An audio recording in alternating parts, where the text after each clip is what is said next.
Le PREPEC est un programme de l'Union européenne qui vise à soutenir le secteur de l'éducation aux Comores. Plus de 400 millions ont été investis sur la réhabilitation de plusieurs bâtiments de l'éducation nationale.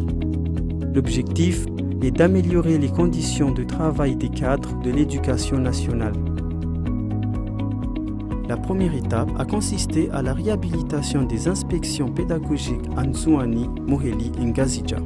Nous avons amélioré les conditions de travail, donc les bâtiments, les équipés en mobilier, les équipés en matériel informatique, de manière à ce que ces cadres-là puissent vraiment prendre en charge le pilotage du système.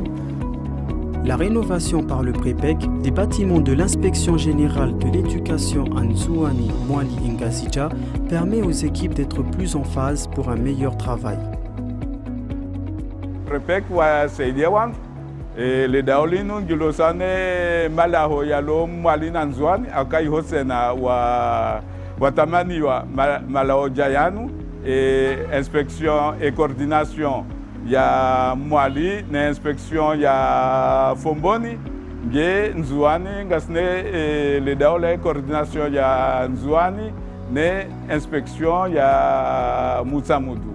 Donc yabon tinandogo zinji za uhindi so ka rijibiwa garbeshelo marahaba haka linamna hiyo banu zindeze nguzo yani oushinda rifanye hazi inamna stahiki shangezo rikemba mahala rjo ushinda rikensi wasinatabu rinikiwa zilazana za ufanya hazi ngesa yonda bo rjo ushinda ritegemeze nogozi. À la fois, le bâtiment construit à Moheli va accueillir la coordination de Moheli, mais aussi le CIPR de Fomboni. En Mutsamudu, il va avoir la coordination, mais le CIPR de Mutsamudu. À Moroni, il va avoir la coordination et le CIPR de Moroni.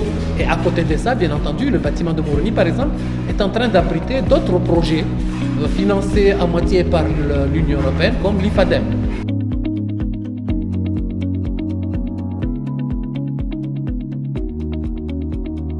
On a réhabilité les commissariats, notamment les services de planification, avec installation des panneaux solaires, avec équipement en matériel informatique, avec aménagement de salles informatiques, pour permettre au système, au cadre donc, de la planification au niveau des îles, de pouvoir prendre en charge les statistiques des élèves au niveau de chaque île. Les inspecteurs généraux, les inspecteurs pédagogiques, les conseillers pédagogiques, ils sont à même d'avoir un endroit où ils vont prendre en formation les enseignants, ils vont prendre en formation les autres encadreurs pédagogiques en recyclage pour qu'aujourd'hui l'encadrement pédagogique puisse jouer ce rôle de formation.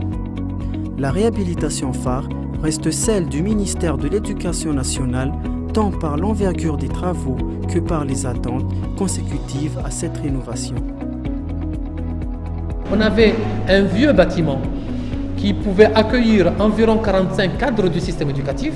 Avec cette réhabilitation, nous allons passer donc de 45-50 cadres vers 120, voire même plus cadres du système éducatif, dans des conditions très améliorées.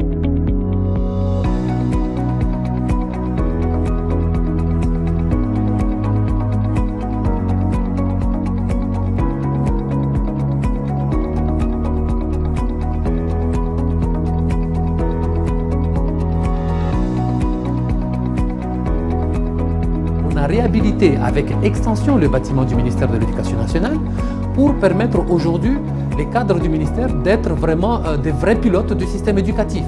Maintenant, nous avons une grande salle de conférence, nous avons une salle de réunion, mais nous avons suffisamment de bureaux équipés en mobilier de bureau, mais aussi équipés en matériel informatique, puisque nous avons maintenant une salle informatique dédiée justement au système éducatif.